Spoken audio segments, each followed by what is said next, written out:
my name is Gela, and in this video I'm going to share with you how we can serve cantaloupe fancy and impressive, but at the same time easy. Half of my cantaloupe I place on serving plate and cut in even number pieces. Then more pieces and more impressive presentation will be.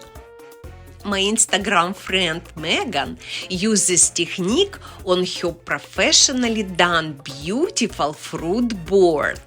I cut my cantaloupe in 16 pieces. And now is final step. Just take out every second piece of cantaloupe and we create our star. I decorate my cantaloupe star with red grapes.